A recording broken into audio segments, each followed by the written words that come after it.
Black Creative Intelligence presenta.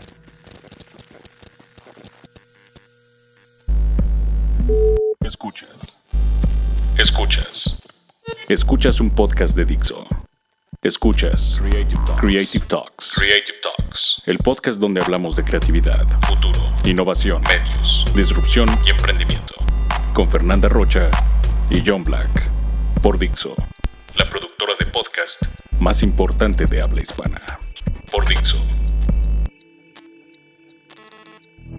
Bienvenidos a las Creative Talks Podcast, este podcast que habla de negocios, innovación, diseño, creatividad, futuro. Gracias por estar en esta nueva edición y Fernanda Rocha, bienvenida a este podcast. Hello, ¿cómo están? Ya voy a siempre a saludar así. ¿Como tu avatar? Así como mi avatar, como sí. Mi memoji. Sí lo están viendo, ¿verdad? O sea, la gente que está escuchando este podcast sabe que quincenalmente estás haciendo un video de herramientas. Yo espero que sí. Además, la verdad estoy haciendo un gran esfuerzo por hacerlos súper cortitos. El que hasta ahorita hay 3 y el que más dura 12 minutos. Así que ahí están las herramientas. Luego no digan que no se les dice. Recuerden que esta serie de videos están en el canal de YouTube de Blackbot, así que abran YouTube y busquen Blackbot y vean los últimos videos y ahí está justamente estos videos de tendencias donde el avatar de Fernanda Rocha hace estas recomendaciones que te van a servir mucho si tienes estas tomas de decisiones para crear innovación en tu compañía. Recuerden que este podcast es transmitido desde Dixo.com. Tema de la semana. Este es el tema que nos robó totalmente la atención. Tema de la semana. El tema de esta semana me emociona y me entusiasma mucho porque, tal y como lo voy a comentar, creo que son de esos temas que nadie ha desentrañado del todo. Y así que cuando me lo topé dije, esto lo tenemos que hablar en el podcast. ¿Y a qué me refiero? Bueno, hoy vamos a hablar de Apple. Ya sé, suena como, ay, otra vez Apple, pero digamos que hasta ahorita Apple es muy bien conocida por sus innovaciones en hardware, en software, en servicios, ¿no? Y gracias a esto, pues pasó de tener 8,000 empleados y 7,000 millones de ingresos en 1997 a 137,000 empleados y 260,000 millones de ingresos en 2019, ¿no? Hasta ahí todos tenemos un poco o un mucho clara la historia de esto. Pero de lo que hoy les voy a hablar no es de sus innovaciones en el hardware o en el software, sino de sus innovaciones en el diseño organizacional y en el modelo de liderazgo. Creo que esto es crucial para todas las empresas que están buscando innovar. ¿Por qué lo digo? Porque normalmente asociamos, y de manera equivocada, la innovación con temas de producto o servicios exclusivamente. Y se nos olvida que la parte, incluso yo creo que más sofisticada, pues tiene que ver justamente con el diseño organizacional. A ver, partamos un poco de la historia. Cuando Jobs regresa a Apple, él tenía una estructura convencional para una empresa de ese tamaño, o sea, de 8,000 empleados. Y entonces, para la empresa de ese tamaño, pues estaba dividida en unidades de negocio, cada una con sus propias responsabilidades de pérdidas y ganancias, y los gerentes generales dirigían el grupo de productos y estaban ahí divididos como dispositivos de información, la división de productos, la división de servidores y así, ¿no? Como suele ocurrir con muchas unidades de negocio descentralizadas, los gerentes solían pelear entre sí por el tema de pues, los precios, los costos, las pérdidas, las ganancias y yo soy mejor y tú eres peor, lo que pasa comúnmente en una organización, ¿no? Y entonces cuando Jobs se da cuenta de esto, cuando regresa a Apple de nuevo, él dijo, voy a arrancar esto de raíz. Y la primera decisión que tomó, o sea, imagínense, viene regresando, ¿no? De este casi que exilio que le hicieron. Donde fundó la compañía Next. Exacto. Y esa ya es una historia que hemos contado. Pero acá cuando regresa, su primera decisión es despedir a todos los gerentes generales de todas las unidades de negocio. En un solo día. O sea, no fue como, ay, vamos a despedirlos de poco. No. Fue adiós a todos los gerentes generales de todas las unidades de negocio. ¿Saben qué significa eso? O sea, cuando yo empiezo a desentrañar y a desenredar esa historia, dije, este güey, o sea, sí tenía muy claro que cuando quería cambiar algo, lo cambiaba de tajo. Y creo que aquí viene para mí la primera lección. Es cuando tienes una posición como la que él tenía, es decir, un CEO, y de repente tienes que volver a tomar las riendas y probarte a ti mismo, antes, porque sí a los demás, pero creo que era más un tema de ego, que lo vas a lograr y de repente no puedes tomarte de manera tibia, ¿no? Y aquí muchos podrían decir, y por supuesto que con razón, que pues Jobs era una mala persona en muchos sentidos. Sin embargo, aquí lo que quiero resaltar, sin irnos a los temas morales, es que tomó la decisión de tajo. O sea, no dijo, ay, pero mira fulanito, qué bonito trabaja. O sea, fue como, si esto va a cambiar de raíz, ¿vale? Y entonces en ese momento colocó a toda la empresa bajo una sola estructura de pérdidas y ganancias o estado de resultados y combinó los distintos departamentos funcionales de las unidades de negocio en lo que llamó, y que después hasta el tiempo de ahorita se conoce como una organización funcional. Entonces, ¿a qué se refiere? Bueno, esta adopción de una estructura funcional, la verdad es que pudo no haber sido sorprendente para una empresa de 8,000 personas. Lo que realmente es sorprendente, y de hecho creo yo que notable, es que Apple lo conserva hasta el día de hoy, a pesar de que la compañía es 40 veces más grande en ingresos y mucho más compleja de lo que era en 1998, ¿no? Que es cuando regresa. Entonces, les voy a explicar de qué se trata esta estructura funcional y por qué es parte del éxito que hoy tiene Apple, además de sus productos y sus servicios. Bueno, los vicepresidentes senior están a cargo de las funciones, no de los productos. Esto es muy importante porque creo que aquí radica la raíz del éxito. El segundo punto clave es que el único puesto dentro de la compañía que puede intervenir en diferentes áreas, es decir, el diseño, la ingeniería, las operaciones, el marketing, las ventas, etc., el único es el CEO, que en su momento era Steve Jobs y hoy es Tim Cook. Y además del CEO, la compañía opera sin gerentes generales convencionales. Es decir, personas que controlan un proceso completo desde el desarrollo del producto hasta las ventas y que son juzgados de acuerdo a una declaración de pérdidas y ganancias. Así no funciona. O sea, eso es lo que ocurriría en una empresa convencional. La historia empresarial y la teoría organizacional argumentan que a medida que las empresas emprendedoras crecen y se vuelven más complejas, deberían pasar a una estructura funcional, más bien de una estructura funcional a una multidivisional.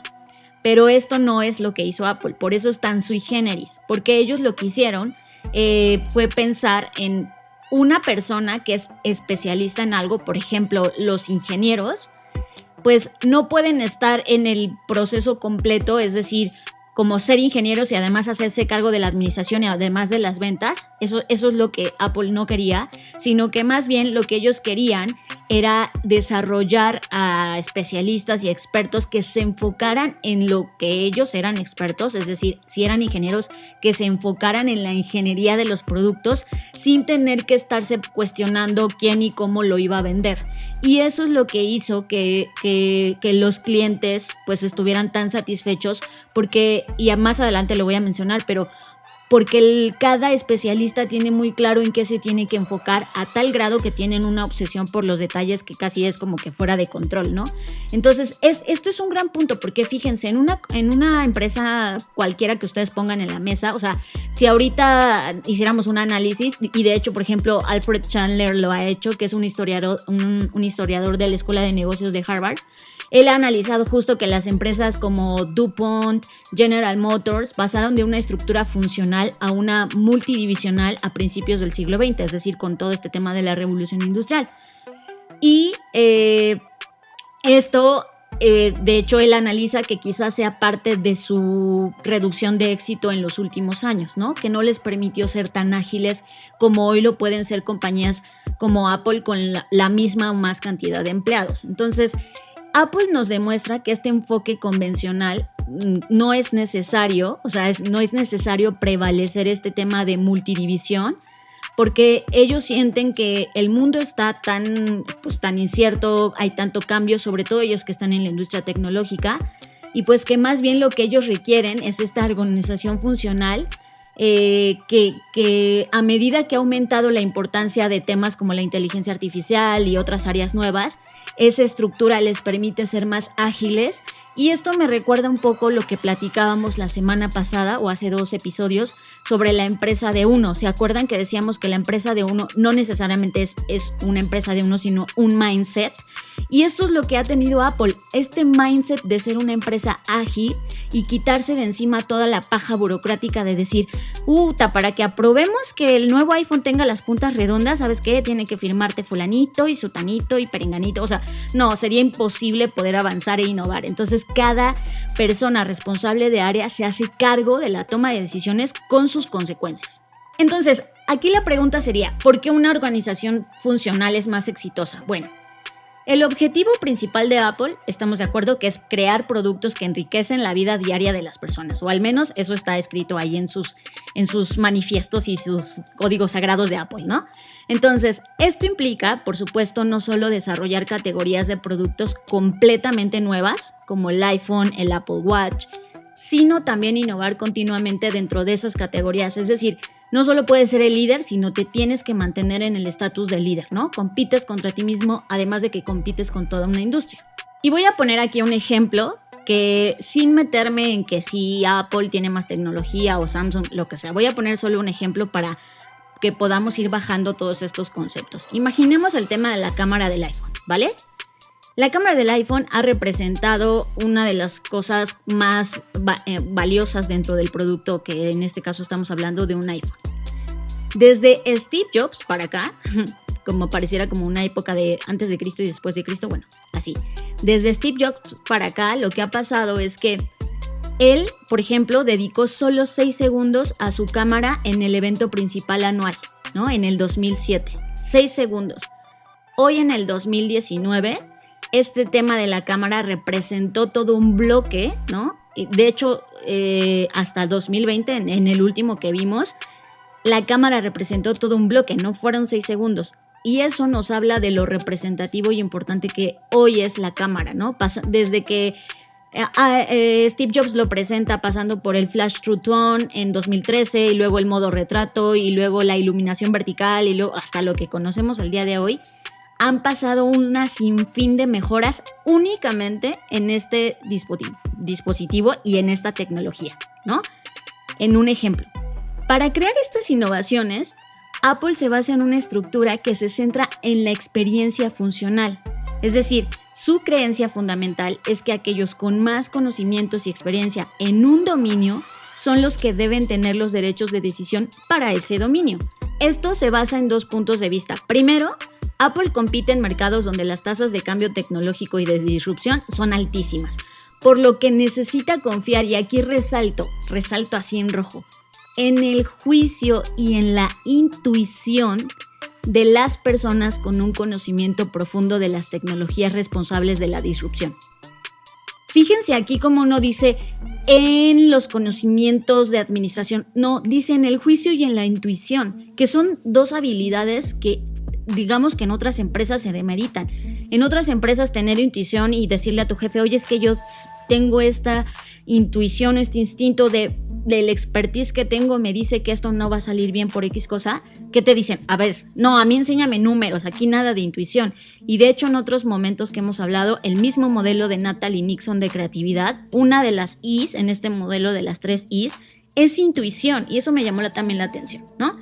Entonces ellos dicen, es más fácil enseñarle a un ingeniero computacional a administrar u otras habilidades que le van a servir para aprender a delegar algunas cosas que a un administrador enseñarle a ser especialista en ingeniería computacional. Y eso me hace todo el sentido, y eso es algo que en las empresas casi no pasa. O sea, normalmente los gerentes de producto no estudiaron nunca diseño de producto, es más, no estudiaron ni siquiera diseño, y son más administradores, y por eso hay todo este tiempo este roce y esta fricción de que ellos administran el presupuesto en el mejor de los casos, porque la mayoría de las veces son el departamento de finanzas quien dice esto sí, esto no, cuando ni siquiera tienen idea de qué onda con el producto. En segundo lugar, el compromiso de Apple, ya dijimos que el primero es ofrecer esta experiencia y estos productos impecables para la vida de las personas.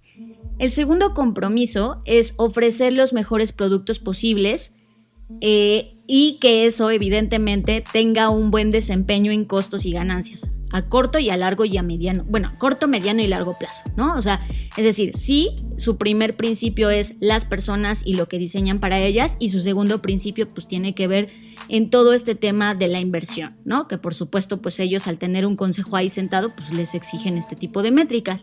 Entonces, lo que hacen ellos para fomentar esto es que ellos tienen bonificaciones de los altos ejecutivos de desarrollo e investigación, y estas cifras se basan en su propio desempeño de los costos y de los productos que ellos tienen, no en los costos del estado de resultados en general. Es decir, cada departamento, cada líder se hace cargo de sus propias investigaciones y tiene un presupuesto para eso, pero además de tener un presupuesto tiene una bonificación, de modo que si lo que está investigando y desarrollando en ese mini burbuja de innovación, ellos son premiados, es decir, fomentan mira, aquí tienes este presupuesto, juégalo, tú haz lo que tengas que hacer para desarrollar algo, y si ese algo pega, ¿no? Por decirlo de alguna forma, tú te vas a llevar una súper bonificación. Entonces la gente obviamente todo el tiempo está queriendo innovar porque se siente motivada no solamente por el reconocimiento, que en época de Jobs el reconocimiento era el valor,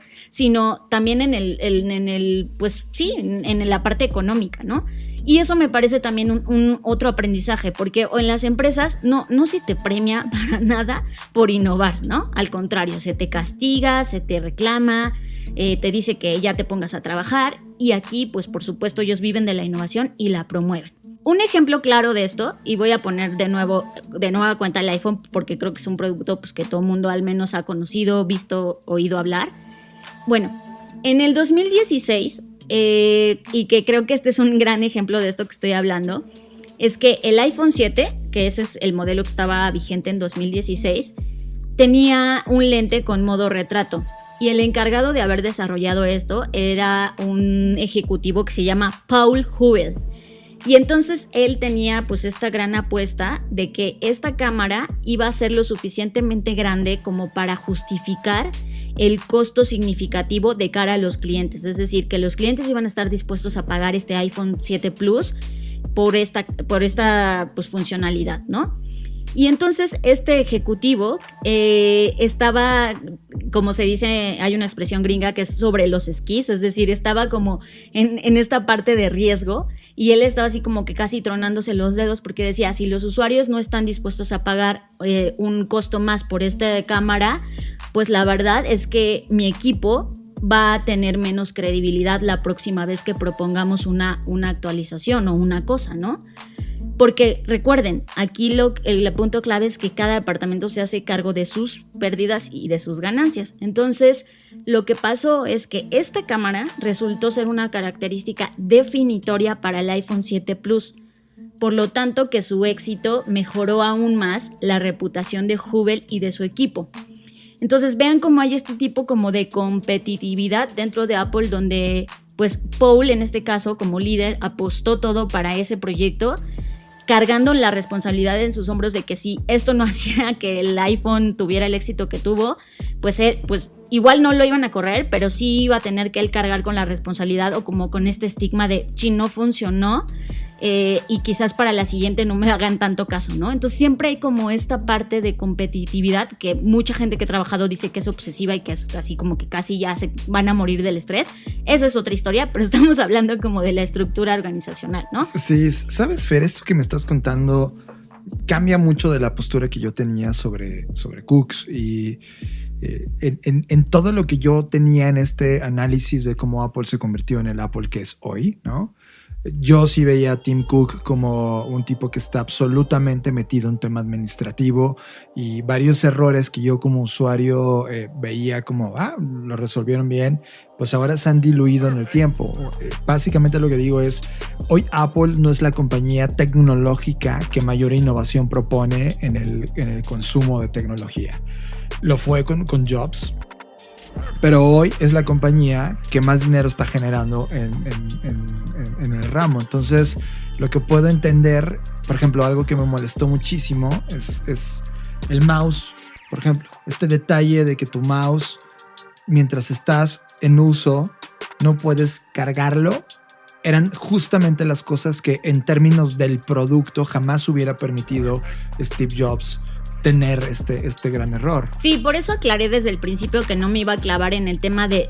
el diseño de los productos es otro tipo de innovación, sí. Y aquí estamos hablando del diseño organizacional, que es otro tipo de innovación. Y lo que quiero rescatar aquí es que es más fácil lograr el equilibrio correcto entre la atención a los costos y el valor agregado a la experiencia del usuario cuando los líderes que toman las decisiones son aquellos que tienen la experiencia profunda de sus áreas, en lugar de que los gerentes generales sean responsables de cumplir con los objetivos numéricos. Lo cual está buenísimo. Eso es lo que me parece rescatable de este modelo. O sea, no, y además su postura de que él no quiere productos, él quiere funcionalidades. Se ve, o sea, claramente se ve. Hoy la fotografía del lanzamiento del iPhone es esto. O sea, prácticamente lo que él está cediendo es, ok, ya no soy el teléfono más innovador del planeta Tierra, pero soy el que mejor está apostando por cosas que hace ese teléfono. Exacto, ese es el punto. Y aquí quiero poner en la mesa las 3 características de liderazgo que sí o sí cualquier líder de Apple para ser contratado debe cumplir, ¿vale? Y esto creo que es oro puro para todos. El primero, la primera característica es experiencia profunda. Es decir, Apple no es una empresa donde los gerentes generales supervisen a otros gerentes, sino es una empresa en donde los expertos lideran a expertos. Y esto cambia el paradigma del corporativismo tradicional, John, porque en una empresa, y yo que estuve en una, por ejemplo, transnacional, que estuve en Samsung, es prácticamente la chamba del gerente era cuidar a otros gerentes, como si fueran sus niñeras, ¿sabes? Y de repente aquí te topas donde, no, aquí son expertos liderando a otros expertos. Y eso te habla de por qué son la compañía que son y por qué hoy están y no se han dejado mantener en los últimos 5 años en el top 5 de cualquier ranking que pongas en la mesa, ¿vale? El segundo punto es que deben tener la voluntad de debatir de forma dura y colaborativa. O sea, aquí el feedback se te va a dar, mijito, y no te tienes que ofender de que te dijimos que tu producto es una mierda y no va a funcionar, ¿no?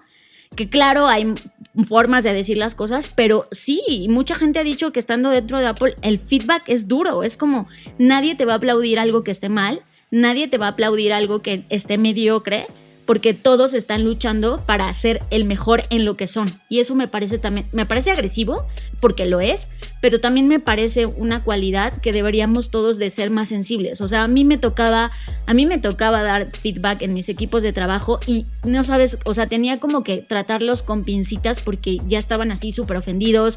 O sea, siento que esa parte de la cultura del feedback o de la retroalimentación nos falta mucho por madurar. Y creo que esto es un gran ejemplo. O sea, entonces debe estar dispuesto a debatir y saber que va a debatir con multiculturas, ¿no? Porque además los diferentes líderes pertenecen a diferentes países y están en diferentes divisiones y tienen diferentes perspectivas, porque algunos son ingenieros, otros son, no sé, científicos, lo que sea, ¿no? Entonces, esta voluntad de debatir me parece una pues, habilidad que es imprescindible. Y la última, que es la clave, John, tiene que ver con la atención a los detalles de sus funciones y de sus habilidades y de las cosas que entregan. Y esto es brutal porque, como decías tú ahorita, tienen una obsesión, una perra obsesión, diría yo, por los detalles. Puede que no sean la vanguardia tecnológica, puede que en eso ya les ganó Samsung y otras empresas, pero esta obsesión de los detalles creo que está cañona. O sea, yo no sé ustedes, pero cualquier dispositivo que tengan de Apple tiene esta cosa que es como el je ne sais quoi, ¿no? De hace lo que tiene que hacer, güey. Funciona como tiene que funcionar.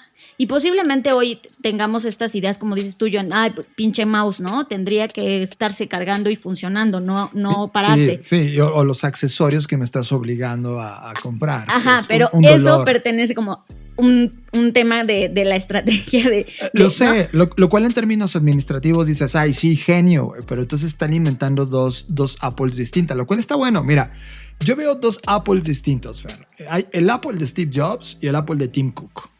En Steve Jobs, como tú dices, la innovación de producto lo era todo. Pero en el Apple de Tim Cook, la innovación de las funcionalidades lo son todo. lo cual tienes dos temas, una de hardware y otra de software. Mucho de la conversación que tú y yo hemos tenido, que prácticamente toda esta década va a estar definida por aquellas compañías que entiendan la correcta relación de hardware y software. ¿En dónde está parado Apple hoy?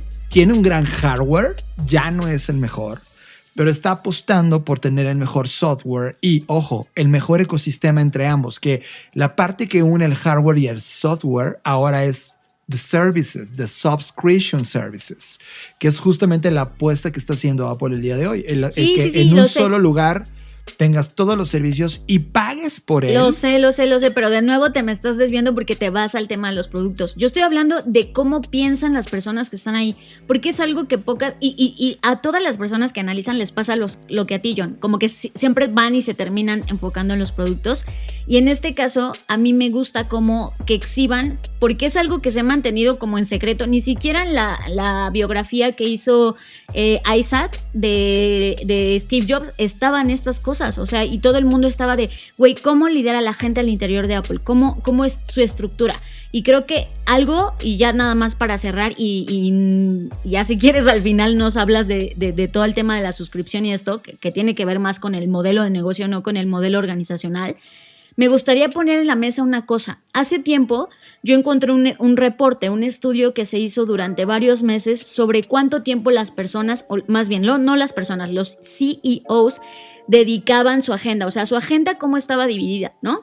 Y esto era un estudio, digamos que diferentes CEOs de diferentes industrias, de diferentes tamaños, etcétera, pero te daba como un radar de lo que estaba pasando. Y de repente, ahí decía que la mayor parte del tiempo los CEOs estaban ahí como que administrando todo, ¿no? O sea, administrando las personas, administrando los problemas. Y de repente, en una entrevista que le hicieron a gente de los VPs, digamos, de Apple, se dieron cuenta de lo siguiente, y esto me pareció súper valioso y como que dije, pues sí, con razón, ¿no? Ellos dividieron como el tiempo de los directores en 4 bloques. Uno es el owning, como la propiedad, lo que te pertenece y tiene que ver con tu especialidad. Otro es el learning, y tiene que ver con aprender cosas nuevas que complementan tu habilidad. Otro tiene que ver con teaching, y esto es pasarle a tus siguientes 3, al menos a tus siguientes 3 niveles jerárquicos, lo que tú aprendiste y lo que te pertenece. Y finalmente el delegar, ¿no? Es como las cosas que no puedas tú administrar y que se te salen de las manos, las delegas a los siguientes equipos. En estas 4 partes está dividido el tiempo, y en una empresa normal y convencional, la mayor parte del tiempo de los CEOs o de los directores se va en delegar, en decirle a sutanito que haga tal cosa, el decirle a fulanito que si ya hizo el reporte, ¿no? Y no, acá los VPs de Apple enfocan 40% de su tiempo en lo que les pertenece, en lo que son buenos. O sea, si tú eres el ingeniero de la cámara nanocámara 8000, bueno, pues en eso te enfocas. El 30% de su tiempo en el aprendizaje y el 15% de tu tiempo en enseñar. Y el resto, el último 15% en delegar. Esto es la clave, señores. O sea, independientemente de lo que podamos decir, que si Steve Jobs, que si Tim Cook, que si iPhone, que lo que sea, esta es la clave que para mí ha mantenido a Apple en el lugar en el que está. Dedican 30% de su tiempo en aprendizaje. 30% de su tiempo, cuando el resto de personas y de CEOs y de directores en un ranking global no dedican ni el 2% a esto, ni el 2% del total de su tiempo. Aquí está la clave, es como, ¿qué es lo que hace que Apple sea Apple? El que dediquen 30% a aprender.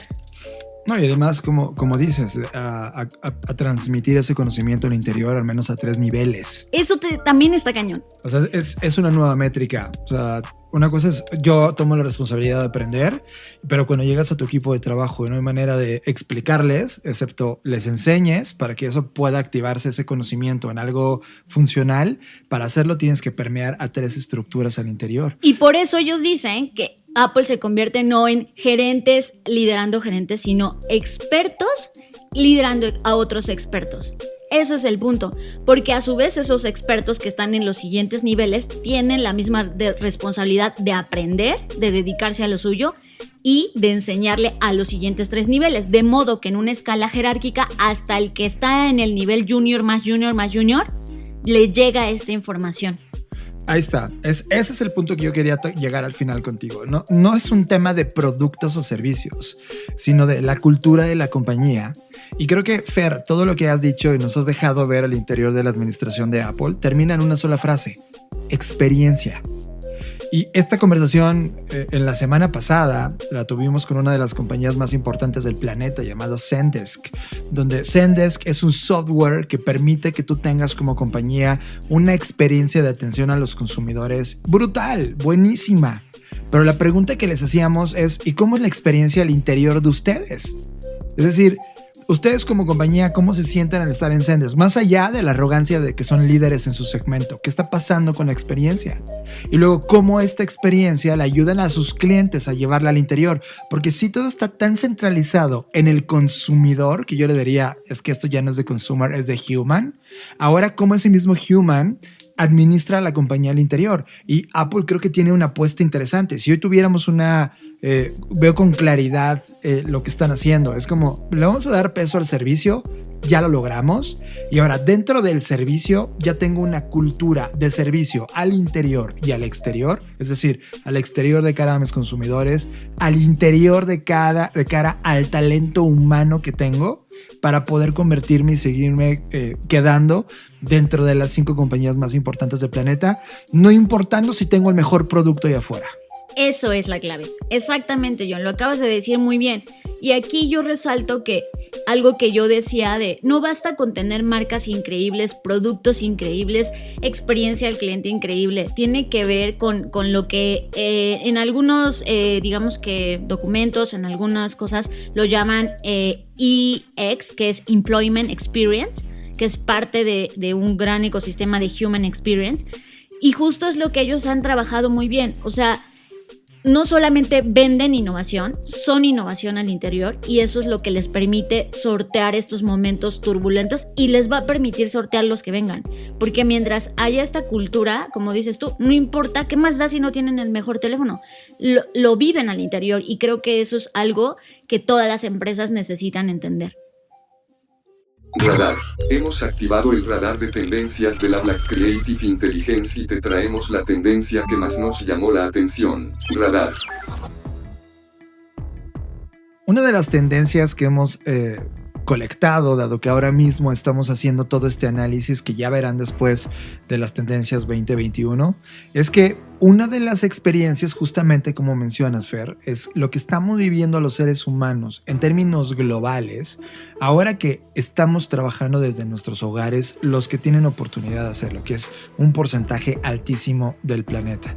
Y una de estas consecuencias es que cada uno de ustedes agarró la silla que tenía a la mano, agarró la mesa que tenía en la mano, agarró el sillón que tenía en la mano y comenzó a trabajar horas y horas. Esto ha provocado 3 cosas importantes. Primero, un aumento de la productividad, lo cual es contundente. Oscila por compañías entre 8 y 25%. Eso es como todavía no hay un número estándar, pero ese es el número de cosas que ha venido pasando en esta pandemia. La gente ya está actuando de manera más propositiva y sobre todo con un tema de eficiencia a la hora de ejecución de sus tareas. Pero está costándole muy caro a la estructura ósea de tu cuerpo. Es decir, estás destrozando tu espalda. La silla en la cual estás sentado tantas horas, en donde estás oscilando ahora ya no 8 horas, hay personas que están trabajando a ritmo de 11, 14 horas diarias, están empezando a tener problemas dada la poca ergonomía de los dispositivos que tienen en casa. Es decir, una silla no lista para tener tantas horas de tu cuerpo metida ahí. Hace 2 semanas, Fer, no sé si me equivoco, estábamos escuchando a... Esto suena chistoso, pero Marta de Baile, si no estás en México, Marta de Baile se ha convertido como la Oprah de México. Es una persona que tiene un desplazamiento muy interesante en el mundo de los medios y una autoridad interesante en muchos temas. Y ella estaba entrevistando a alguien que decía, a ver, te voy a poner un ejemplo. ¿cuántos minutos al día haces de ejercicio? Y la respuesta, no, pues 30 minutos. Perfecto. ¿Y cómo te sientes? Muy bien. Perfecto. Ahora, ¿cuántas horas pasas sentado en una silla? No, pues que 10 horas. Ok.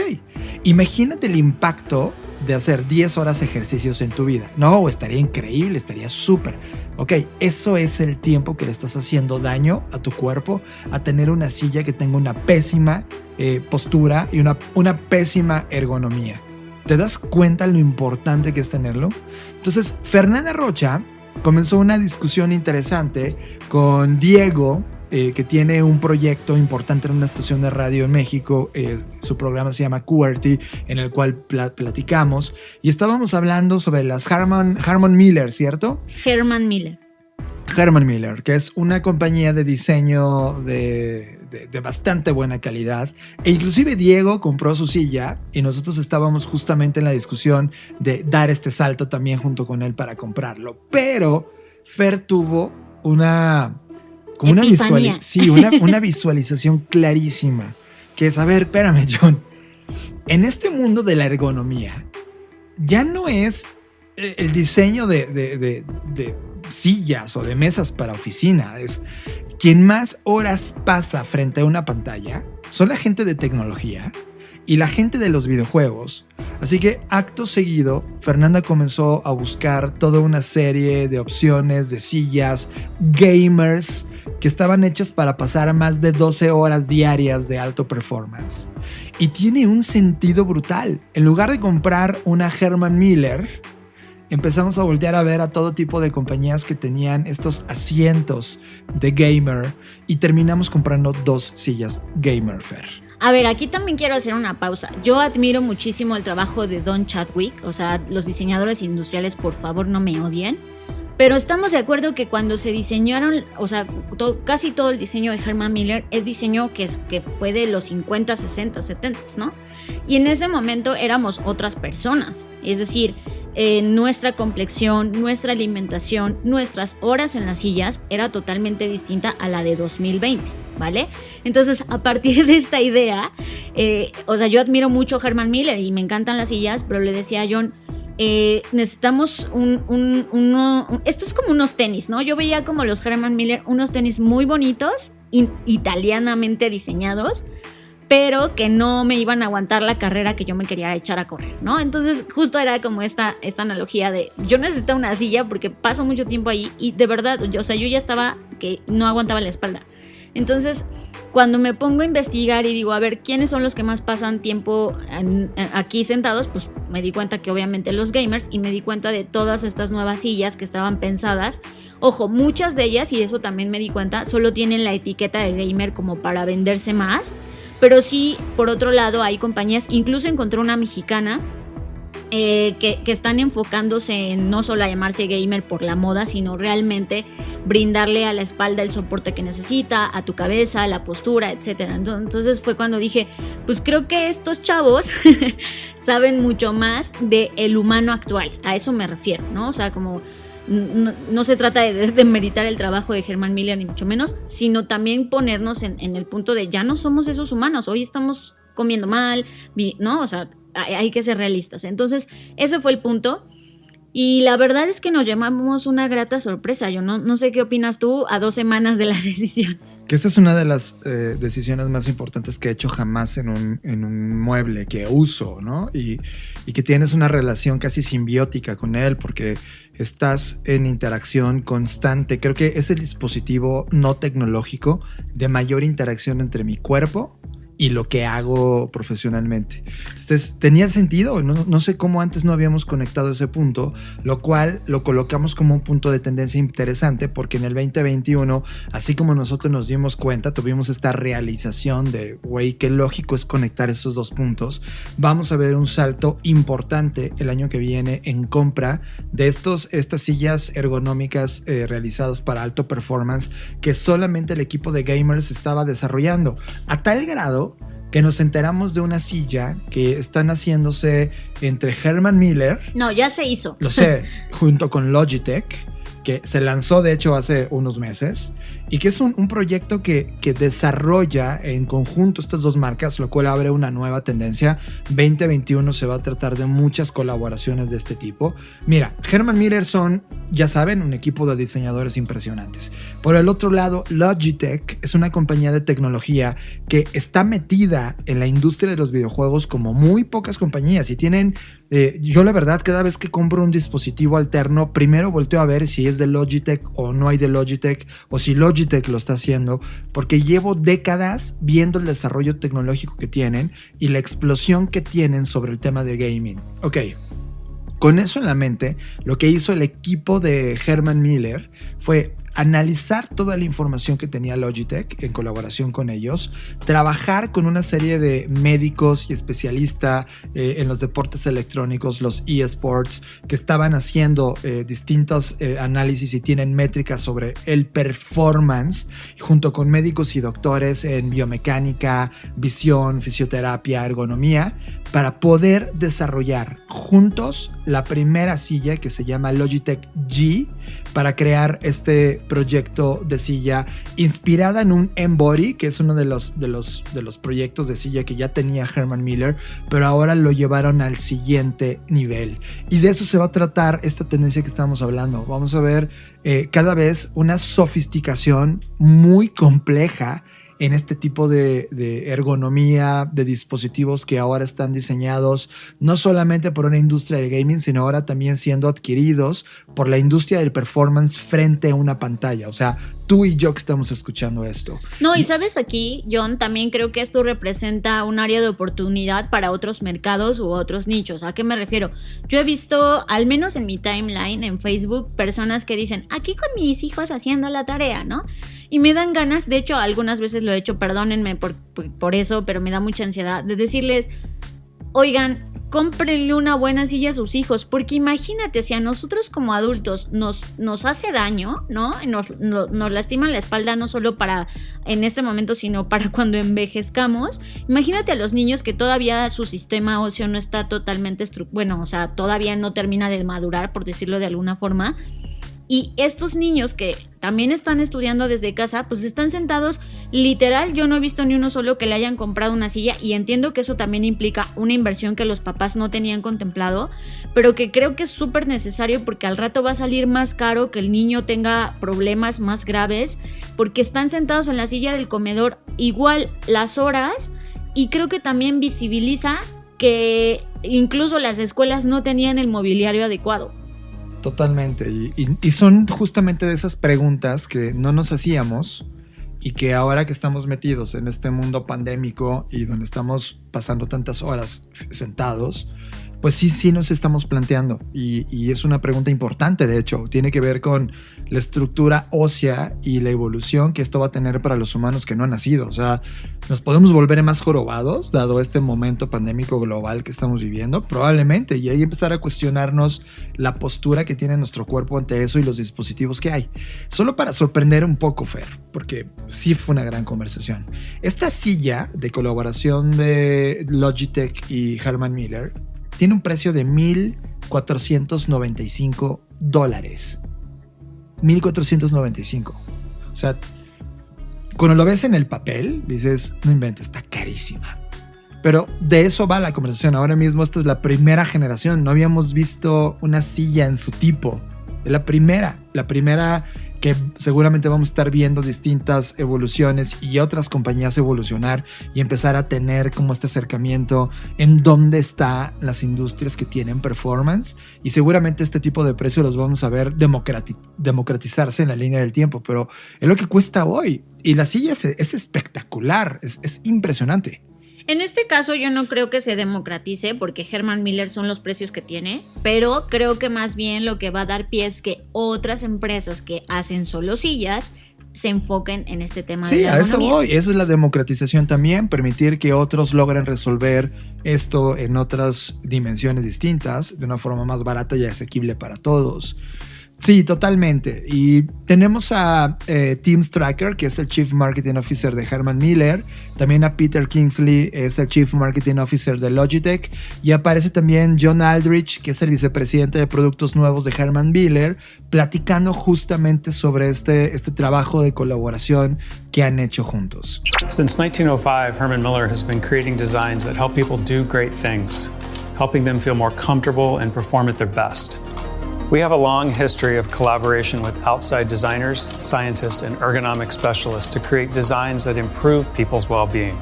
Everything we produce is the result of innovation, iteration, and research. Design, technology, and innovation is at the forefront of everything we do. For over 20 years, Logitech G has been developing and evolving gaming gear. By studying and designing in collaboration with players, we've developed a deep understanding of what players need to perform at their peak. No matter what gear players are using, they're always pushing the limits. The mice, the keyboards, the headsets. But until now, this never included gaming furniture. For this project, we needed to work with a company who possesses a unique understanding and expertise in gaming and the shared values around design. That's Logitech G.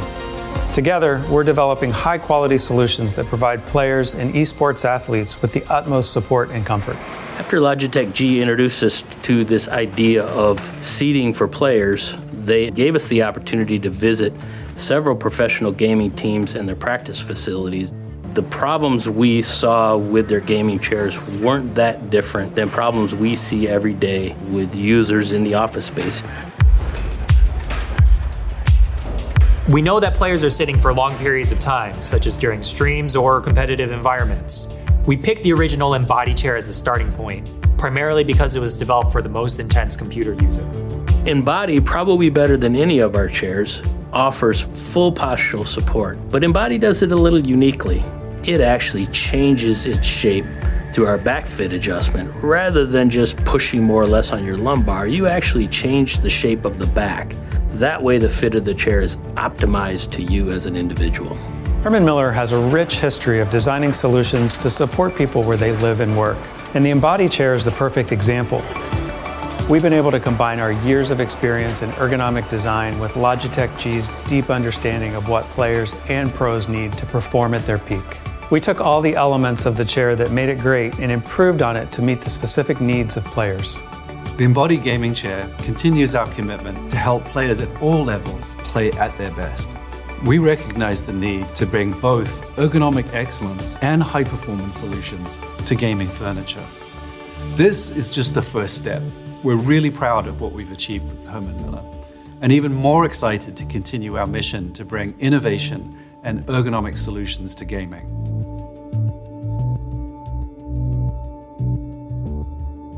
Estás escuchando Creative Talks Podcast. Fer, y cada año nosotros creemos en un proyecto que se llama Singularity U Mexico Summit, que ocurre cada año en las costas de Jalisco.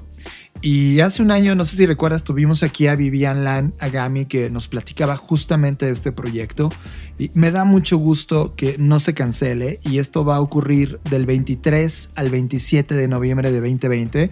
Evidentemente va a ser online, así que todos los que están interesados en estar o participar en esta iniciativa para impulsar a México a través de la colaboración, para construir una cultura de innovación y emprendimiento, y sobre todo de entendimiento de qué significa los contenidos en línea y educativos. Singularity University es brutal para enterarse de esto.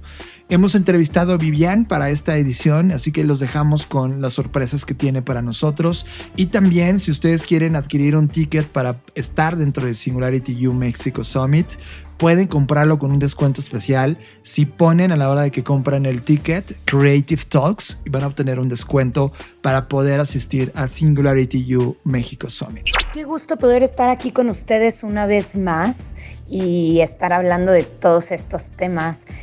Sin duda creo que la educación se vio sumamente disrumpida con esta pandemia, pero aunque la educación en línea se acelera dramáticamente y vemos cambios gigantescos, también necesitamos cuestionarnos si todo aquello que veníamos viendo de deficiencias en la educación realmente se está resolviendo. Creo que si bien estamos resolviendo la situación con una educación en línea, también llevábamos mucho tiempo tratando de que los niños se separen de las pantallas, se separen de como estos medios digitales, y de pronto los estamos sentando durante 8 horas seguidas enfrente de una computadora a obtener información y no formación. Entonces, creo que una de las grandes preguntas es, en esta nueva etapa digital, ¿cómo vamos a formar niños con habilidades sociales, con capacidad de negociación, de empatía, que no necesariamente se transmite a través de una pantalla? Pues este año en Singularity traemos un formato súper interesante y revolucionario. Estamos convencidos que hacer eventos virtuales no es nada más digitalizar el contenido, sino realmente construir experiencias que se dan de una forma virtual. Estamos combinando lo virtual con lo físico. Por un lado, antes de que empiece el evento, te va a llegar a tu casa un kit con todos los materiales para que participes de forma activa durante el Summit. Por otro lado, tenemos diferentes plataformas. Los asistentes van a poder vivirlo desde un mundo virtual en el cual crean a su avatar, exploran diferentes escenarios, mundos y situaciones, o también a través de videoconferencia para vivirlo de una forma sencilla y mucho más tradicional.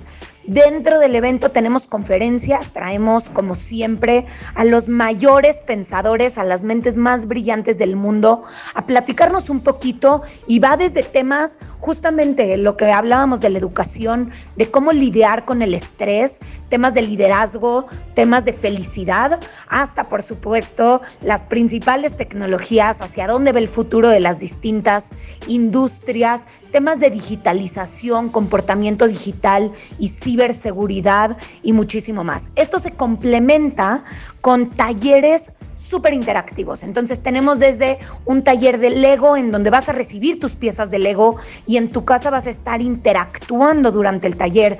Tenemos catas de tequila con Cazadragones y entonces te va a llegar tu botella de tequila y vas a poder participar en esta cata. Tenemos sobre habilidades en tiempos de crisis, hasta una experiencia que a mí me emociona muchísimo con el Museo de Historia Natural de Nueva York.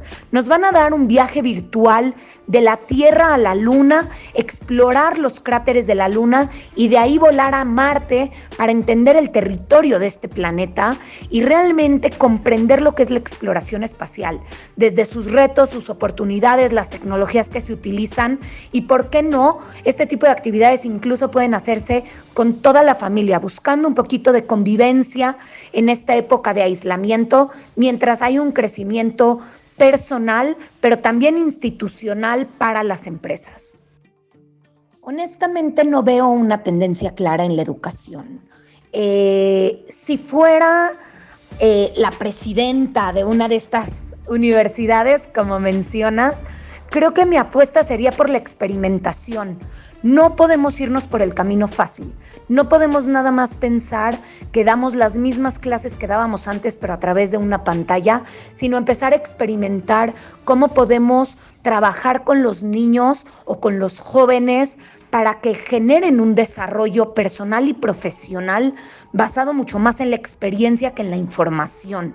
Realmente regresar al principio de formación, definir qué es lo que queremos lograr en este proceso educativo para encontrar nuevos mecanismos para que estos jóvenes lo desarrollen. Mira, aunque muchas de estas habilidades son habilidades de las que ya se venía hablando, como por ejemplo el pensamiento crítico, como la parte de creatividad o de solución de problemas complejos, creo que agregan algunas que son cruciales. El manejo de estrés después de esta pandemia es un tema crucial. Todo el tema de salud mental, cómo lidiamos con el estrés, cómo resolvemos estas problemáticas, es importantísimo y se ha abandonado durante muchísimos años. El uso y creación de tecnologías, creo que ya nos dimos cuenta que no es un lujo, que es una necesidad primaria y que cualquier niño tiene que desarrollar estas habilidades. pero sobre todo a mí la parte que me preocupa es, ok, ya tenemos identificado cuáles son estas problemáticas que necesitamos resolver, ahora necesitamos realmente pensar cómo desarrollamos estas problemáticas. Y creo que para esto necesitamos mucho más que una clase por Zoom, creo que necesitamos mucho más que niños en escritorios enfrente de una pantalla viendo estas clases. Necesitamos convivencia, necesitamos experiencia y tenemos como sociedad que pensar cómo vamos a impartirlo y cómo vamos a desarrollarlo. Por supuesto que quiero invitarlos a todos del 23 al 27 de noviembre a que participen en este primer Summit virtual de Singularity, 4ª edición de la Universidad en México, pero que realmente va a ser súper emocionante. Entonces pueden encontrar sus boletos en nuestra página www.singularitymexicosummit.com. Ahí viene toda la información desde la agenda, los ponentes, qué es lo que va a estar sucediendo, al igual que los boletos. Y pues obviamente si ponen el código Creative Talks van a poder tener un descuento especial. También los invito a que nos sigan en nuestras redes sociales.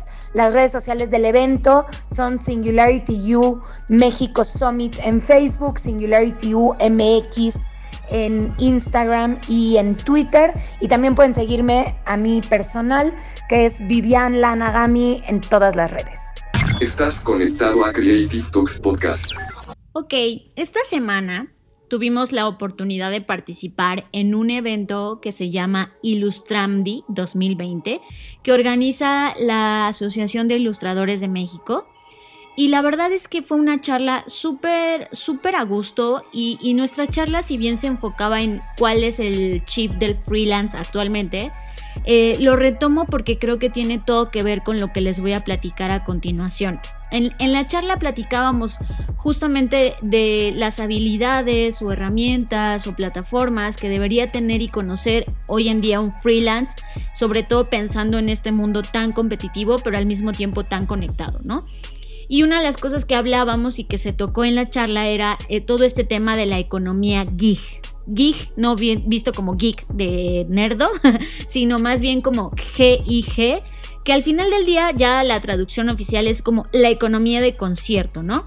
¿Y por qué se le llama así? Justamente porque pues nace a partir de esta necesidad de, oye, tú tienes este talento, yo tengo este talento, como cual un concierto, tú tocas la guitarra, yo la batería, tú el bajo, vamos a juntarnos a dar una tocada y luego cada quien sigue con sus proyectos, ¿no? Como un palomazo. Es como, exacto, entonces es como todo este tema de la subcontratación de talento a través de diferentes plataformas, que creo que digamos que la bandera de este tipo de economía pues la llevan empresas como Rappi, como Uber, que las personas no son ni empleados ni colaboradores, pero participan y son quienes reparten y son quienes mueven la economía de las empresas, ¿no? El punto es, como lo hemos también platicado en otros episodios, pues que todo este tema de la economía geek pues necesita también evolucionar y adaptarse y sobre todo cuestionarse como cosas nuevas. Una de las cosas que hemos criticado acá es como, ok, sí, Rappi dio muchos empleos que nuestros gobiernos ni nuestra economía misma pudo ser capaz de dar, lo cual es como check, qué bueno, pero lo malo viene que pues estas personas no tienen seguridad social, no tienen contratos, no tienen prestaciones y por lo tanto pues prácticamente están dejados ahí, pues si les pasa algo pues nadie se hace responsable, ¿no? Entonces hay como estos vacíos. Entonces, a propósito de esto, quisiera hacer un repaso primero de los 3 tipos de plataformas que han surgido gracias a la economía geek o economía de concierto y que en este momento de pandemia que estamos viviendo han explotado, ¿vale? El primero de ellos es mercados para talentos premium.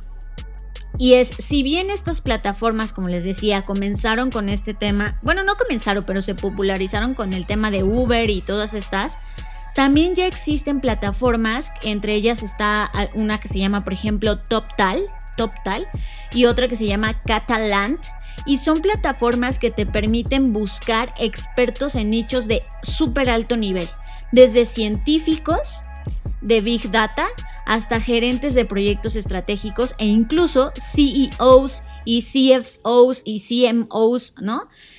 Que son pues prácticamente interinos. Y esta empresa, TopTal, en este caso, ellos dicen que seleccionan el 3% superior de todos los freelance o autónomos del mundo. O sea, tienen un nivel como de reclutamiento súper top para asegurarse de que lo que están seleccionando es como que lo mejor de lo mejor. Y estos expertos pueden ser contratados para iniciativas estratégicas o integrando equipos, o sea, o que colaboren con otros equipos, ya sea internos o con otros freelance. Y este tema, como les decía, de la crisis, pues está haciendo que cada vez más empresas volteen a ver este tipo de plataformas. Por su parte, por ejemplo, Catalant informó que tuvo un aumento del 250% de demanda en este servicio que ofrecen de contratos de personas de alto nivel, ¿no? O sea, ese es como un nicho que me parece importantísimo y valiosísimo. Y que la ventaja que tenemos en este lado, en Latinoamérica, es que justamente si esto se está popularizando y masificando, yo no ubiqué en esta investigación una plataforma tan top, por ejemplo, en Latinoamérica, ¿no? Y que creo que ahí todavía hay muchas áreas de oportunidad. El segundo punto o la segunda modelo es los mercados para trabajadores independientes, que sí creo que está ya un poco más popularizado en todas partes. La plataforma líder en esto se llama Upwork y está también Freelancer y 99 Designs, que son pues estas plataformas unen a personas con empresas para proyectos muy enfocados, muy concretos, muy focalizados. Por ejemplo, diseñar un logotipo, traducir un documento, ¿no? O sea, y de hecho empresas como Amazon, por ejemplo, ellos cuando quisieron explorar la creación de contenido de redes sociales personalizado para sus nuevos programas de televisión, ellos probaron algunas plataformas como Tongal. Y esto ha hecho que mucho talento se conecte como que con los grandes, ¿no? Con los jugadores grandes sin necesariamente trabajar directamente para ellos. Entonces, esta es una segunda plataforma o mercado que ha tenido un incremento bastante importante. Y por último, están las plataformas para la innovación de crowdsourcing, que son como todas estas plataformas que incluyen, por ejemplo, Innocentive y Kaggle, que es una de las más importantes. De hecho, Kaggle yo no la tenía ubicada, pero tras esta investigación me di cuenta que, por ejemplo, la Administración de Seguridad del Transporte de Estados Unidos, ellos, por ejemplo, hicieron una competencia dentro de Kaggle en donde pues daban 1.5 millones para ayudar a mejorar los algoritmos que predicen las amenazas utilizando imágenes de equipos de escaneo en aeropuertos. Entonces, quien lograra desarrollar el mejor proyecto o producto para resolver este problema, pues se ganaba esta cantidad de dinero, ¿no? Y entonces, por ejemplo, del otro lado del mundo, en Europa, está una compañía que se llama Enel, que es una compañía energética multinacional italiana, que ellos han utilizado también muchas plataformas de crowdsourcing para generar ideas para cosas como mejorar la contratación, mitigar riesgos de ciberseguridad, no sé, por ejemplo, AstraZeneca, que ahorita está pues obviamente con los ojos de todos encima, ellos han recurrido a personas que están dentro de la plataforma de Innocentive para desarrollar moléculas utilizadas en la investigación y pruebas genéticas. O sea, vean como que no son proyectitos de arreglar un bache o así, o sea, son proyectos que pretenden a través de la inteligencia colectiva y de promoverlo a través de concursos o ciertos premios, pues resolver problemas que son bastante pues, trascendentales para la humanidad, ¿no? Entonces, a lo que voy con todo esto es que gran parte del cambio de lo que estamos viviendo, pues también tiene que ver con otras fuerzas más grandes, ¿no? O sea, una de las cosas que ha promovido el tema del freelance o el pertenecer a este tipo de economías es que, por ejemplo, muchas mujeres y muchas personas se están dedicando ahora mismo al cuidado de niños y además de ancianos. Entonces no tienen tiempo, o más bien no están como disponibles para contratarse con una empresa bajo un esquema tradicional, Porque obviamente la empresa tradicional no va a decir, ay, sí, te voy a dar todo el tiempo del mundo para que cuides a tus hijos, ¿no? Pues a ellos les vale.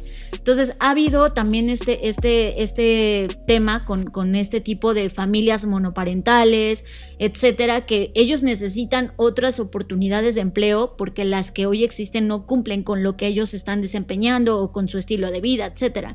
Entonces creo que eso me pareció muy valioso, como identificar muy bien estos 3 tipos de plataformas, pero sobre todo, y hacia donde lo quiero llevar todo esto, es que si bien esto está explotando, lo cual es bueno porque está generando economía para muchas personas que de otra forma no podrían sustentarse, y eso está muy bien, creo que hay algunas cosas que debemos tomar en cuenta para que este tema de la gig economy pueda evolucionar de manera satisfactoria y cada vez sean menos los riesgos, o no riesgos, pero sí como las deficiencias que tienen estos modelos. Lo celebro. O sea, la primera vez que vimos estos temas fue hace más de 20 años, cuando comenzaban a plantearse todas las hipótesis alrededor del share economy. Pero como toda gran idea, llegan las grandes compañías a comerse el modelo y a prostituirlo, ¿no? Creo que, y esto va para ti, Uber, o sea, Uber Eats, todas las plataformas que están entregando comida gracias a que todo el mundo está guardado en sus casas y está pidiendo en esas plataformas, vino a poner en el mainstream este tema y a darse cuenta de las ineficiencias que hay. Por ejemplo, el mundo no está listo en términos fiscales para este tipo de trabajadores, el mundo no está listo en términos legales para cuidarlos, y tampoco el mundo financiero. O sea, te das cuenta que 3 columnas importantes de la sociedad no entendieron por más de 2 décadas el mundo que venía, o lo ignoraron, y ahora que vino de frente esta nueva realidad, pues ahora tenemos un problema importante de definición en todos estos temas. Hay un proyecto en España, Fer, que me gusta, le dicen la ley Rider. Está padre, Rider, como este ciclista o motociclista que está entregando comida gracias al efecto que compañías como Globo, Deliveroo o Uber Eats están generando en la sociedad española, y ellos ya tienen un primer borrador en donde están proponiendo cosas interesantes. Por ejemplo, evitar la huida del derecho de trabajo eventual propiciada por las nuevas formas de prestación de servicio a través de estas nuevas tecnologías. Y más allá de la relación laboral, esta futura ley Rider pretende regular otros aspectos como horarios, uso de equipos propios para ejecución de la actividad, o que les expliquen cómo los algoritmos organizan esta actividad, porque también hay una nula claridad sobre a quién la asignan y a quién no, que el algoritmo cómo ejecuta este tipo de mandatos cuando te ofrece la demanda del trabajo y tú como repartidor alzas la mano y tomas este proyecto de repartición personal. ¿Cómo funcionan estas plataformas y los algoritmos?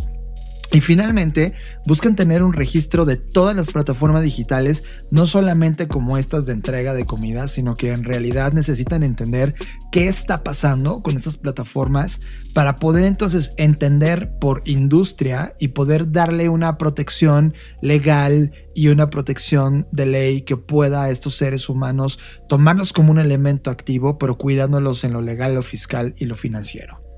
Es que justo estos son los uno de los temas que voy a mencionar, que son como las 4 tendencias clave en las que se debe poner atención y volcar el foco, para que esto pueda evolucionar, para que se pueda convertir no solamente en una oportunidad o por otro lado, en una zona nueva de precariedad, sino por el contrario, que se convierta en una nueva economía de generación de riqueza para todos, ¿no? Y voy a mencionar los puntos, son 4. El primero es responsabilidades de cuidado, que tiene que ver con todo lo que John menciona de esta ley, que me parece fabuloso. El tema de la flexibilidad, los horarios, las responsabilidades, las prestaciones, los derechos, las obligaciones, o sea, que todo lo que tenga que ver con cómo se va a legislar esto, ¿no? Porque como bien lo mencionaba John, los países pues por supuesto que no están preparados para este tipo de economía, pero qué bueno que ya se están poniendo en la mesa estos temas. El segundo punto es el tema del empleo femenino, y esto me preocupó mucho cuando yo lo vi, John, porque dije, híjole, son de ese tipo de cosas que no volteamos a ver. Claro. Y por ejemplo, les voy a poner un dato. Una encuesta que se hizo ya bastantes años, o sea, no se ha vuelto a actualizar. El último dato que tenemos es del 2009, o sea, hace 10, 11 años. Y lo que decía, esta encuesta es del Center for Work-Life Policy, bueno, de las políticas del Centro de Vida y Trabajo, ¿no? Y decía que más de 2/3 de las mujeres altamente calificadas, es decir, aquellas que tenían títulos avanzados, másters e incluso hasta doctorados, y que habían además sido egresadas con altos honores, habían abandonado la fuerza laboral porque decidieron en un momento de su vida ser madres, y de repente, una vez que eso hace cuenta, como que caducaron para la vida laboral. O sea, ya nadie las contrataba, ya nadie les daba chance, a pesar de que, pues, por supuesto que tenían el perfil. Y esto es justamente también de las cosas que a mí me preocuparon y que creo que tenemos que poner foco, porque estos sesgos corremos el riesgo de que se lleven a esta nueva economía, ¿no? Claro. Y muchas de las mujeres que hoy están trabajando en esta fuerza laboral, al menos en Estados Unidos, que es de donde se tiene la data, pues lograron encontrar un camino en la economía gig, pero sí están en digamos que saben perfecto que se les está pagando menos que a un hombre, y eso pues todavía sigue siendo tema, ¿no? Sí. El tercer punto es que, recuerden, estamos diciendo los puntos en los cuales la economía geek tiene que poner foco. El tercer punto es el envejecimiento que vamos a tener en América Latina. Bueno, en toda América, de hecho. Y esto es que esta nueva economía tiene que pensar que, digamos que su base de su oferta también se tendría que comenzar a enfocar no solo en gente joven, sino en personas que van a tener arriba de 50 años. Y que incluso yo creo que en la parte positiva la economía geek se puede volver como en el nuevo empleador de estas personas, en donde la limitante no sea la edad, cosa de la cual ya hemos hablado también en este podcast. Finalmente, el tema del ascenso milenario, como se conoce. ¿Qué quiere decir esto? Que los millennials ya son el cohort generacional más grande de la fuerza laboral, y que ellos están demandando justamente el tema de más autonomía y más control sobre la seguridad de su trabajo que generaciones anteriores. Y esto tiene que ver con más personas reclamando o exigiendo, ¿no? Que mucha gente se enoja porque dicen, es que se quejan de todo, güey, pues es que hay muchas cosas que están mal, ¿no? Y entonces ellos son los principales promotores que están empujando, John, en este caso, por ejemplo, en Europa, que se legisle, que se creen las leyes, que se meta control sobre todo esto, pues porque por supuesto han sido los más afectados. Entonces, estos son los 4 puntos en los que pues habría que poner foco. Seguramente habrá más, pero creo que son muy importantes y muy valiosos para que esta economía realmente se vuelva en una opción para todos. Y que justamente, Fer, ya hablábamos de esto en el FBS, en el Future Business and Strategy. Justamente hablábamos de esta preocupación generacional, de que esta nueva forma de trabajar, esta nueva forma de aproximarse a las opciones laborales existentes, iba a provocar un gran desequilibrio en la fuerza, y que nos iba a poner en la mesa a hablar de cómo crear un contexto económico, legal, fiscal y financiero que protegiera a este tipo de trabajadores. E inclusive les colocamos un cortometraje que fue exhibido en el 2018 en el festival Jameson Not to Do Film Fest. El cortometraje se llama Hola, buenas noches, y relata la experiencia y los pensamientos de un repartidor de comida de bicicleta, o sea, un rider, por las calles de Valencia.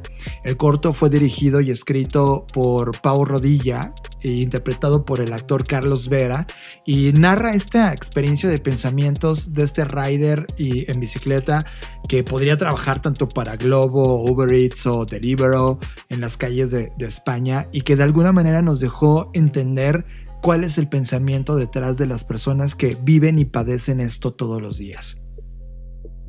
A tomar por culo. Lo dejo. ¿Has tardado mucho? ¿Qué pasa? ¿Que te has perdido? Me dice el tío con sus santos huevazos y su pijama de Batman. Pues ¿cuánto quieres que tarde si llevo 12 horas subido a esta bici de mierda y ya no puedo con el rabo? Anda, que habrás sufrido mucho sentado en tu sofá mientras yo me hacía el kilómetro que separa la pizzería de tu puta casa. Me suelta también. Te iba a dar €1 de propina, pero claro, es que ya estará fría la comida. Pero qué asco. Si no fuera porque necesito los 400 € de mierda que cobro al mes. Se acabó, hombre, ya está bien de ser un esclavo posmodernista. Joder, si al menos me hubiese servido para adelgazar. Todo el puto día pedaleando y sigo estando gordo. No, pero ahora en serio, ¿en qué momento se nos ha ido tanto la puta cabeza que somos capaces de pedir un bocata a domicilio del bar de abajo? Vale, está claro que los tiempos cambian, joder.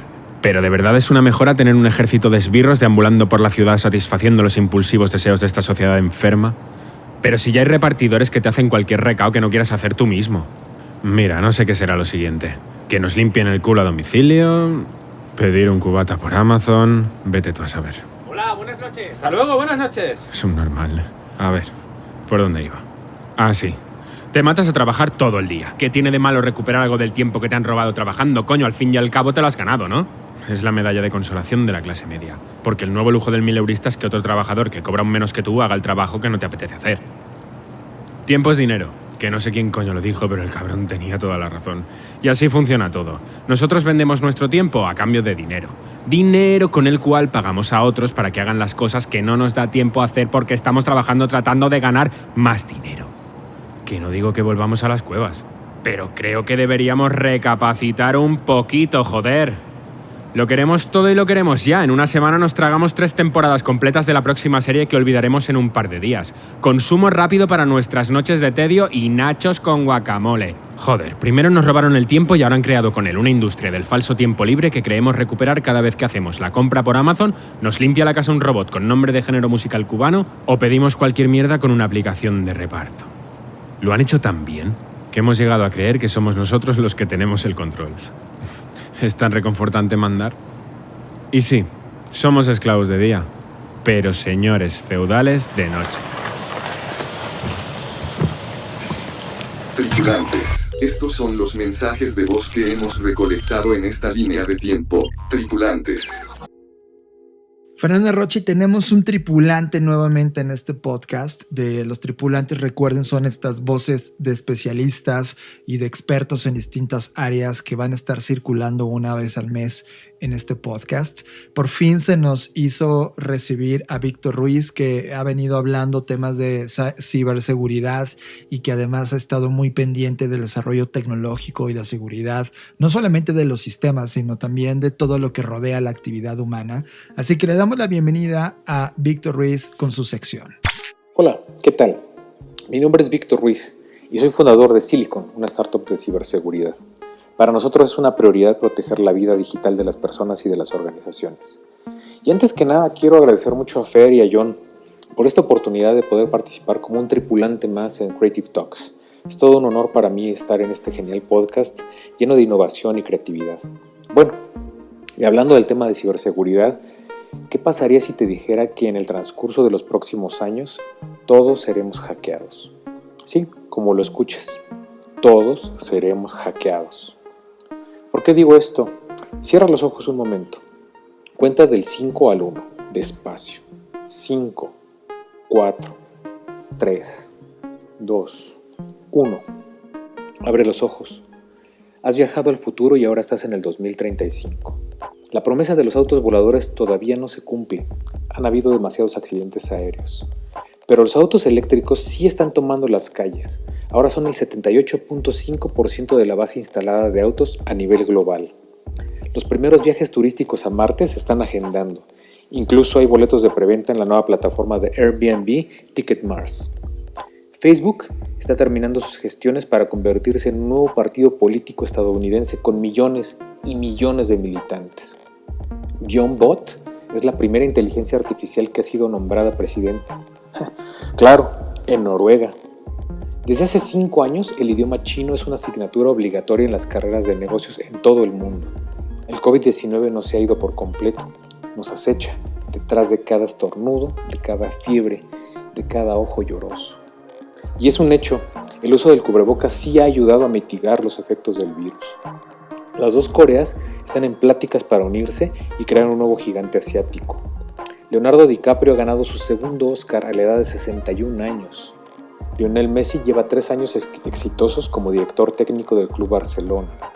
Después de 17 años, Arctic Monkeys lanzó su nuevo álbum. Greta Thunberg, activista medioambiental, es la nueva presidenta de Suecia a sus 32 años. En el 2035 todos los contenidos los consumimos de forma digital. Los medios impresos han desaparecido. la televisión abierta fue devorada por las múltiples plataformas de streaming. Y aun cuando Disney compró a Netflix, la competencia sigue fuerte. Amazon, Apple, HBO, más las nuevas de Warner, Google, Tencent y Alibaba. La red fue devorada a su vez por las combativas plataformas de podcast. Spotify enfrenta ahora una fuerte competencia de Xiaomi, ByteDance y la nueva plataforma de Elon Musk llamada Audio. En casa tu asistente es totalmente digital y te ayuda con las tareas rutinarias del hogar. Por ejemplo, te pide comida tan pronto como detecta que tu refrigerador está por vaciarse. De hecho, es quien paga por la despensa y la pide a domicilio para evitar que te fatigues o contraigas en la calle el feroz COVID-34. El algoritmo de tu cafetera te prepara café de grano justo en el momento del día en que más lo necesitas. El termostato mantiene tu casa cálida o fresca según lo requieras o de acuerdo con el clima. Tu aspiradora limpia toda la superficie de tu departamento mientras te avisa si tienes nuevos mensajes o reproduce las canciones de David Bowie y Depeche Mode que te recuerdan los momentos felices de tu adolescencia. Tu reloj de nuevo ha mandado una alerta para recordarte que debes hacer más ejercicio y comer mejor. Tu celular es una extensión de tu mente y te facilita leer y responder mensajes por telepatía. También se convierte en extensión de tu memoria y almacena fotos y videos que pues algún día no recordarás. ¿Te han colocado unas placas con circuitos en los dedos de las manos que te ayudan a combatir la artritis y a sujetar mejor las cosas? También te has adaptado y has podido caminar mejor gracias al exoesqueleto cibernético que te soldaron a la cadera. Hasta puedes correr, casi como antes.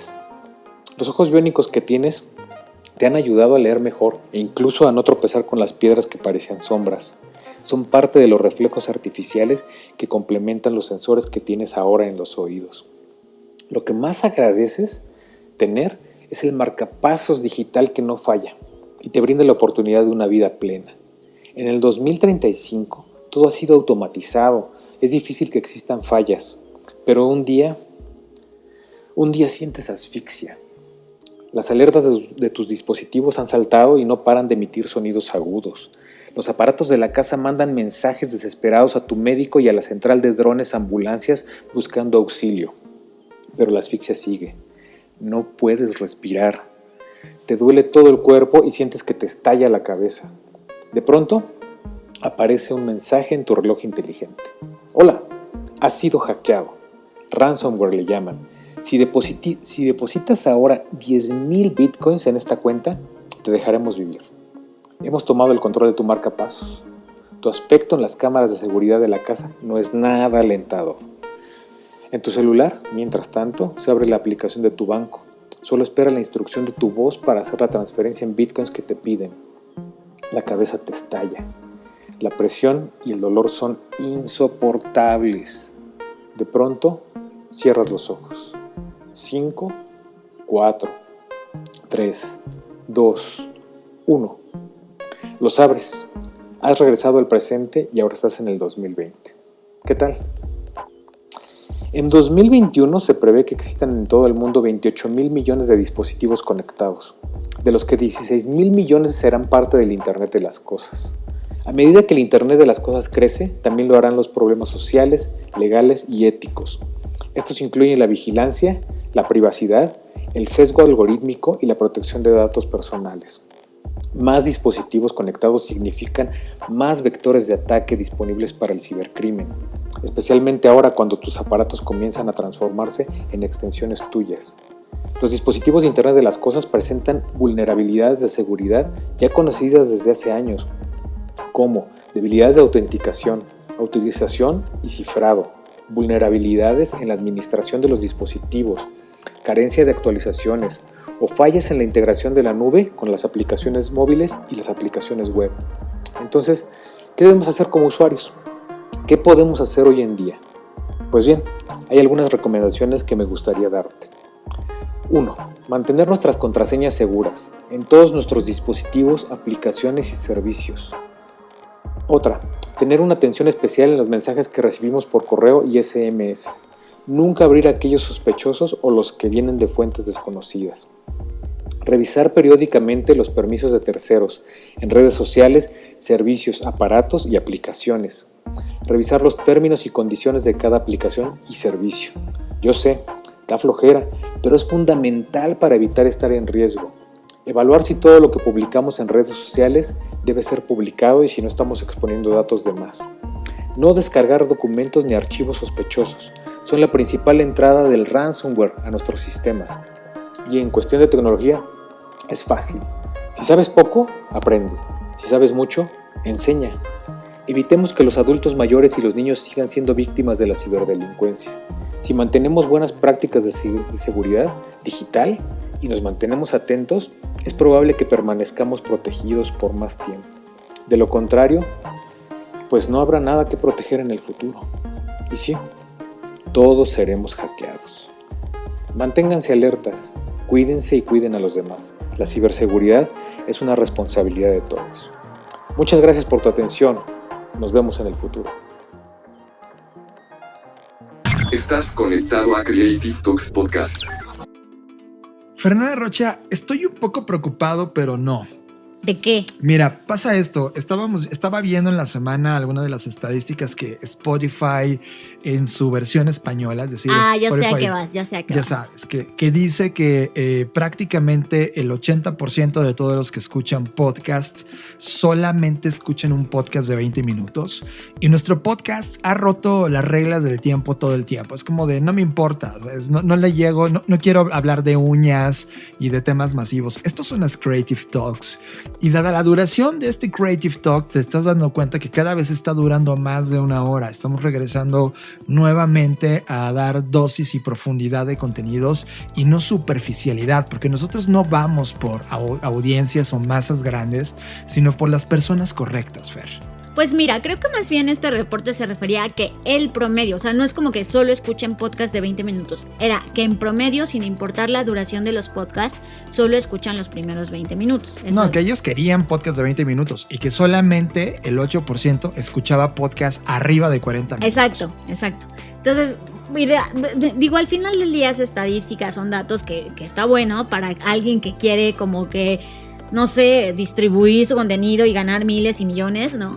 Lo cual no está mal.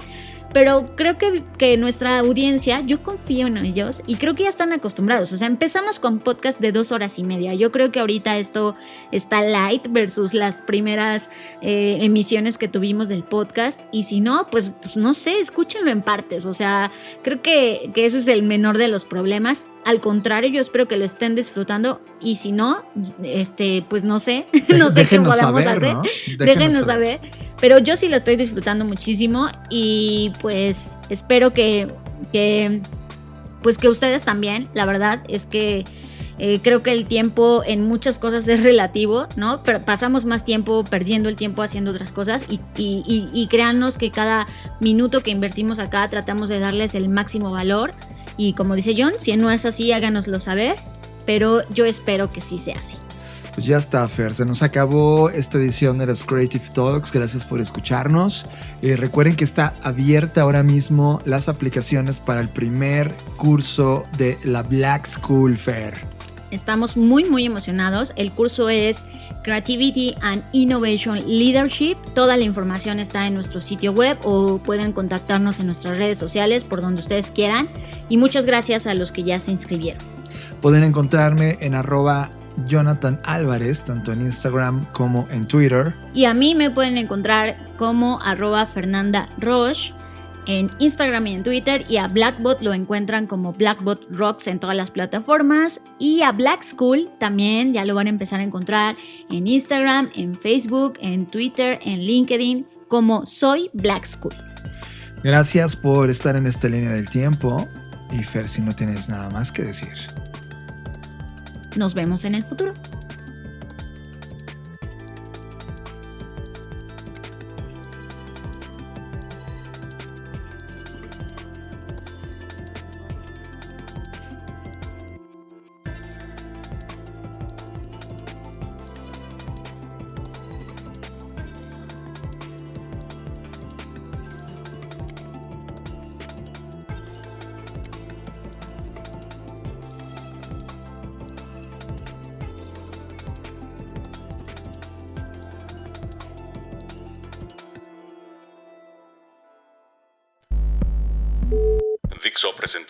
Dixo presentó Creative Talks.